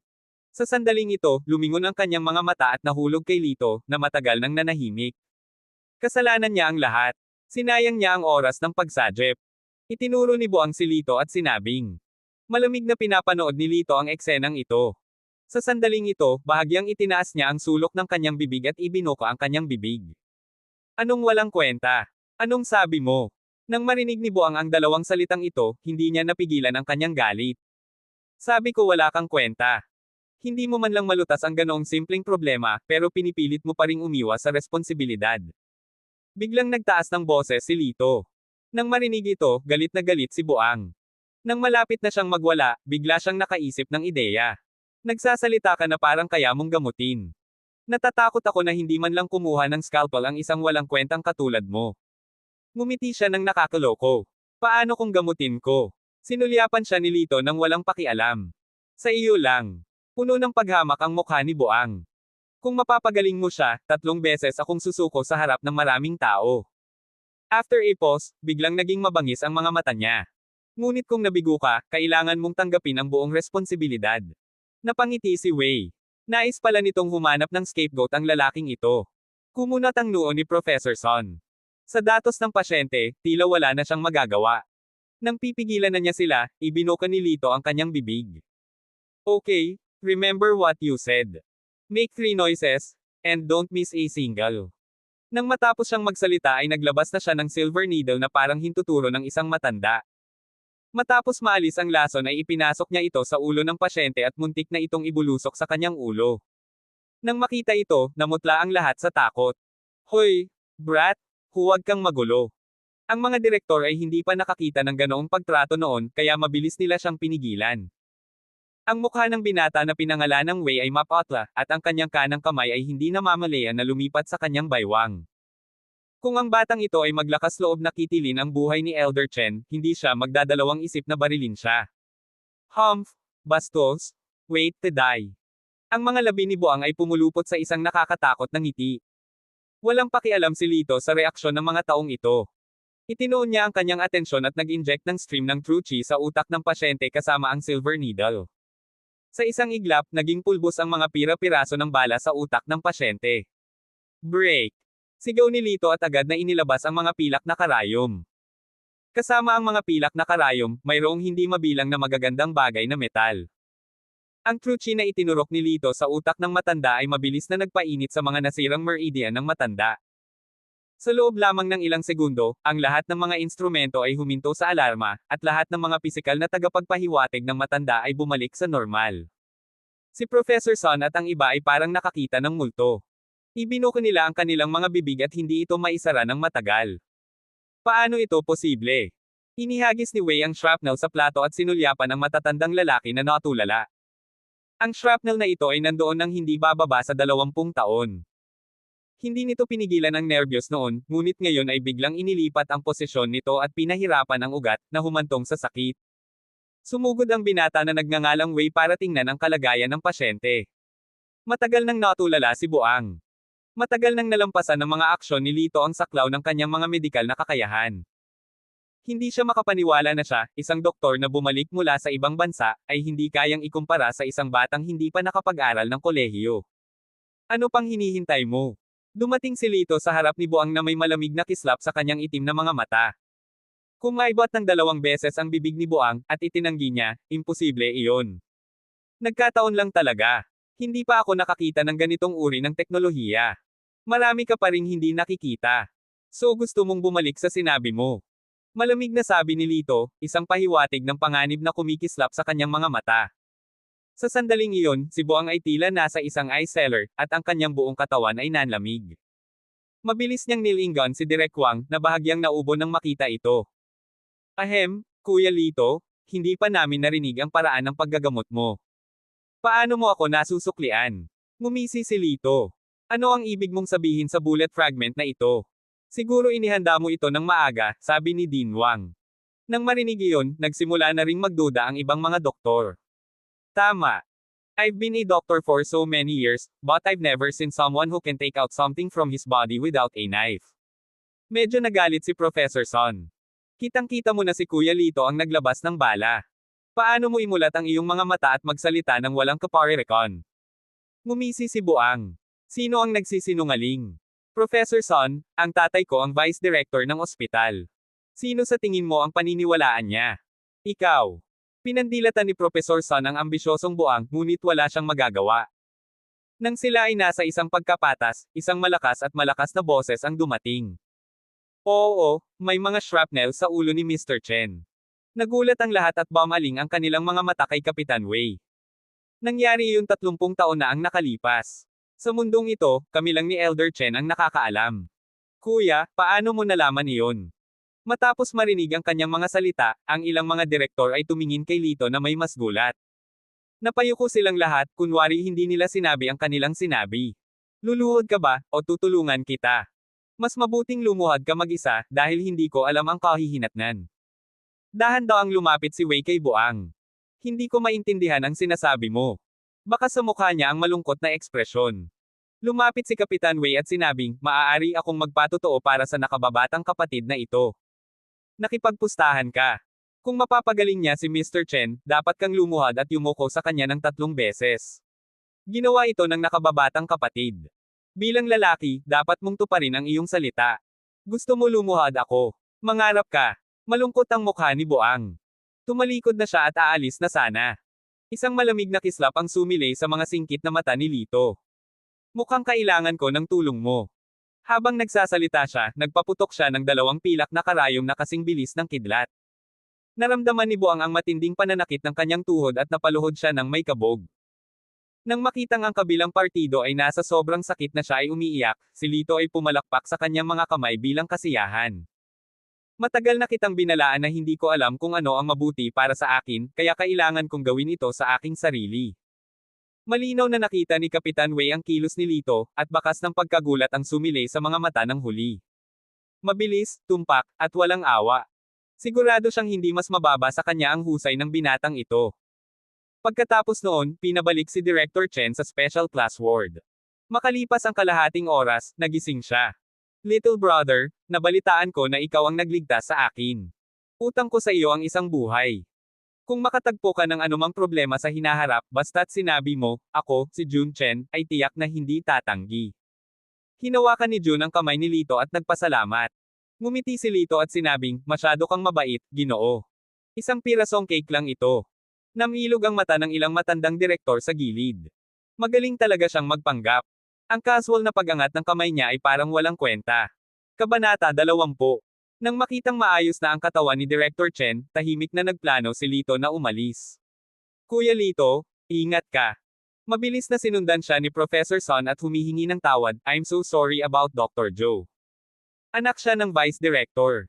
Palagi siyang mayabang. Walang makakagulo sa kanya. Nagkibit balikat si Lito, mukhang walang pakialam. Yung tipong lalaki, balang araw na magbubuhat siya ng bato at dudurog sa sarili niyang mga paa. Haha, open-minded ka pa naman Kuya Lito. Nang makitang hindi talaga galit si Lito, si Professor Son ay lihim na nakahinga ng maluwag. Kung ganoon, mayroon akong maliit na pabor na kailangan ko ng tulong mo. Tumango si Lito. Sige po. Here's the thing. I'm going abroad to attend an academic discussion next week. Ako'y malayo for about half a month. I want to ask you to take over my job in the hospital. I don't know if it is possible. Pagkatapos sabihin iyon, tumingin si Professor Son kay Lito ng may pananabik. Hindi ito naging mahirap para kay Lito. Maganda ang impresyon niya kay Professor Son, kaya tinanggap niya ito bilang personal na pagmamahal at tumango bilang pagsang-ayon. Kuya Lito, maraming salamat. Gagawin ko ang lahat para matulungan ka sa hinaharap. Pasasalamat na sabi ni Professor Son. Makalipas ang ilang araw, kaarawan na ni Joy. Ngayong umaga, dumating si Lito sa tahanan ng pamilyang Matir gaya ng ipinangako. Sa tulong ng pamilyang Argel, umunlad ng husto ang pamilyang Matir sa paglipas ng mga taon. Inilipat nila ang kanilang mga pamilya sa isang marangyang bilya sa mayamang lugar. Nang dumating si Lito, nakita niya ang maraming mararangyang sasakyan na nakaparada sa pintuan. Sa loob ng bilya, may mga parol at streamer. Napakasigla noon. Pagkapasok ni Lito, nakita niya ang 3 tao na naglalakad palapit sa kanya. Kilala ni Lito ang isa sa kanila.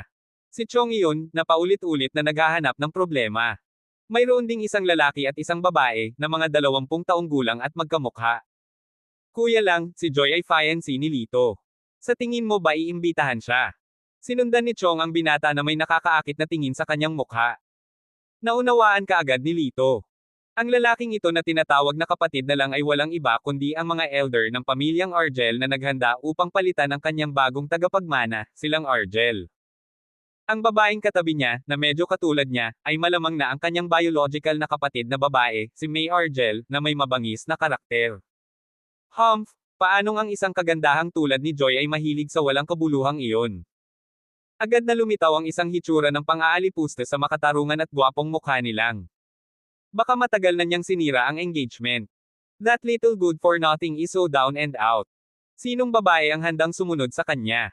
Hinaplos ni May ang kanyang magandang mahabang kulot na buhok, at ang kanyang magandang mukha ay puno ng kayabangan. Kuya lang, tama ka. Kung ganoon nga, isasaalang-alang mo ba si Joy? Umiling si Chong. Hindi ako interesado sa babaeng engaged na sa walang kwentang iyon. Mapangasar na sabi nilang. Sa sandaling ito, nakita ni Chong si Lito. Iniisip ang huling pagkakataon na napilitan siyang pumunta sa bar, punong-puno siya ng galit. Ngayon, maaari niyang kunin ang pagkakataong ito para hiyain siya. Humakbang siya at nagpanggap na napaka-intimate. Oy, hindi ba ito si Lito? Ang dating tagapagmana ng pamilya nating Argel. Sigaw ni Chong. Naaakit ang mga mata ng mga tao sa paligid niya. Maraming tao ang nakarinig tungkol sa baldado na tagapagmana ng pamilyang Argel, kaya hindi nila maiwasang tumingin kay Litka ng nagtataka at nakakainsulto. Siya yun. Hindi na daw siya mabubuhay ng matagal pagkatapos husgahan ng doktor. Balita ko matagal nang inabandona ang inheritance rights. Sok, kawawa naman. Mula nang siya ay ipinanganak at lumaki, si Lito ay matagal nang nakasanayan sa mga chismis na ito. Hindi nila siya maaaring saktan kahit kaunti. Sinulyapan niya si Chong at mahinang sinabi, natalo ka sa taya noong nakaraan. Gumagapang ka sa buong lupa. Gusto mo bang magtanghal muli ngayon? Ikaw. Sa pag-iisip sa nangyari noong nakaraang pagkakataon, galit na galit si Chong at biglang nahiya. Inilibot niya ang kanyang mga mata at may naisip na isa pang masamang ideya. Haha, isa ka lang walang kwenta na iniwan ng pamilyang Argel. Si kuya lang ang tagapagmana ng pamilya natin. Kapag nakita mo ang tagapagmana, yumuko ka at batiin siya. Bumaba ang tingin ni Lito kay Lang, at ang kanyang ekspresyon ay napakalmado. Dahan-dahan niyang sinabi, ayon sa mga alituntunin ng pamilya, ang pagpapalit ng tagapagmana ay dapat aprobado ng pinuno ng pamilya. Hindi ko pa narinig na binanggit ito ng aking ama. Ang tagapagmana ay hindi maaaring maging random na pusa o aso. Isang bakas ng mali siya ang sumilay sa mga mata ni Chong. Naglakas loob ka bang tawagin si kuya lang na hindi tao? Agad na nagalit si Lang. Bastos, you're a good for nothing. Anong karapatan mong pag-alitan ako? Kung papagalitin kita, papagalitin kita. Ang cute mo. Hindi ko akalain na kasing galing ka ng pusa at aso. Nagkibit balikat si Lito at mahinahong sinabi. Ikaw. Galit na galit silang kaya hindi siya makapagsalita. Direkta niyang ipinakita ang kanyang kamao at sinabing, Brat, sisirain kita ngayon. Ipinalakpak ni Chong ang kanyang mga kamay at nagsaya. Kuya lang, turuan mo siya ng leksyon. Pinag-cross ni May ang kanyang mga braso sa kanyang dibdib at itinaas ang kanyang mapagmataas na dibdib. She said as if she was ready to watch a show, be gentle. Wasakin mo lang ang kamay at paa niya. Huwag mo siyang patayin. Ang excitement sa gilid na ito ay agad na umakit ng maraming tao upang manood. Nakita rin ito nina Joy at Ming. Tanong ni Joy, dapat ba natin silang pigilan? Pinigilan siya ni Ming. Hindi ba perpekto para sa isang tao na magturo kay Lito ng leksyon para sa atin? Hintayin na lang natin. Naisip ito ni Joy at pumayag. Puno ng bangis ang magagandang mata niya. Kung siya ay bugbugin hanggang mamatay, hindi ko na kailangan na magmakaawa sa kanya na ay cancel ang engagement. Sa kabilang banda, pinag-uusapan ito ng mga nanunood. Nabalitaan ko na silang ay isang sikat na martial arts master, si Wei, at ang kanyang mga kasanayan ay hindi pangkaraniwan. Mukhang si Lito ay magkakaroon ng malaking problema ngayon. Oo, kung ako siya, hihingi ako ng awa sa lalong madaling panahon. Baka makatakas ako sa kapahamakan na ito. Sa pakikinig sa mga chismis na ito, mas naging kampante silang. Narinig mo ba iyon, maliit na walang kabuluhan? Kung humingi ka ng awa sa akin ngayon, maaari kong isaalang-alang na bigyan ka ng mas magaan na suntok. Kung ikukumpara sa poster nilang, mukhang baguhan si Lito habang casual siyang nakatayo doon. Ma'am Alamos ka. Paano ako makikiusap ng awa? Nakangiting tanong niya. Nang marinig ito nilang, naisip niyang duwag talaga siya at lalo pang naging mayabang. Tawagin mo akong lolo. Kapag gumapang ka sa aking pandiya, ililibre kita. Nang marinig ito, nag-isip si Lito, pagkatapos ay tumango at sinabing, hindi masama, halos hindi ko ito matatanggap. Ano? Nataranta ang lahat. Paano magiging masunurin itong si Lito? Gayunpaman, sa sumunod na segundo, ang mga salita ni Lito ay halos naging dahilan ng pagbagsak ng lahat sa lupa. Tawagin mo akong lolo. Kapag gumapang ka sa aking pandiya, ililibre kita. Tumingin siya kay Lang at walang pakialam na sinabi. Naisip nilang na mali ang narinig niya. Natigilan siya ng ilang segundo saka tumawa ng malakas. Sa tingin ko ikaw ay hindi lamang isang walang kabuluhan, ngunit isa ring baliw. Pinaglaruan ni May ang kanyang mahabang kulot na buhok at nginisyan, ito bang maliit na walang kwenta ay isang walang alam sa nayon sa bundok. Sa pagtingin sa mga taong nagtatawanan, hindi gaanong nagpaliwanag si Lito. Hindi na makapaghintay si Chong na hayaang bugbugin si Lito at sumigaw, brother lang, huwag makipag-usap ng walang kaparerekon sa taong ito. Putulin ang kanyang braso at hayaan siyang makita kung gaano kakalakas. Okay. Biglang tumigil sa pagtawa silang at seryosong sinabi, ngayon ay ipapakita ko sa iyo kung ano ang martial arts. Nang matapos siyang magsalita ay biglang naglakas ng lakas ang kanyang kanang kamay, at ang kanyang nakalantad na mga kalamnan ay biglang umubo, tumataas baba na parang alon sa dagat, na tila nakakatakot. Nakakamangha. Agad namang napasigaw ang mga tao sa paligid niya sa pagtataka. Ha! Umungol silang at sinuntok si Lito. Isang malakas na hangin ang umihip patungo sa mukha ni Lito. Ang lakas ng suntok na ito ay hindi bababa sa 50 kilo. Kung nataman siya sa vital part, baka mawalan siya ng buhay. Pumunta ka sa kamatayan, ikaw ay walang kabuluhan. Sa sandaling ito, ang gwapong mukha nilang ay puno ng puot at kasamaan. Inakala ng lahat na tiyak na matatalo si Lito, at tinakpan pa ng mahiyaing babae ang kanyang mga mata. Gayunpaman, hindi lumitaw ang inaasahang sigaw. Hindi man lang nakita ng mga tao ang nangyari. Nakita lang nila ang kamao nilang na ikinapit ng dalawang daliri ni Lito at huminto sa kanyang harapan. Nagkaroon ng kakaibang katahimikan sa eksena. Sinubukan ng mga tao ang kanilang makakaya upang imulat ang kanilang mga mata, at ang kanilang mga eyeball ay malapit ng malaglag. Gusto lang nilang patunayan na nagkamali sila. Paano? Paano ito posible? Ang dalawang manipis na daliri ay maaari talagang hamarang sa kamao ng isang martial arts practitioner. Ang mukha nilang ay kasing pula ng atay ng baboy. Wala pang 10 segundo, pawis na siya. Pero kahit anong pilit niya, hindi makausad ang kamao niya. Sa kabilang banda, ang mukha ni Lito ay puno ng kagaanan, na parang naglalaro.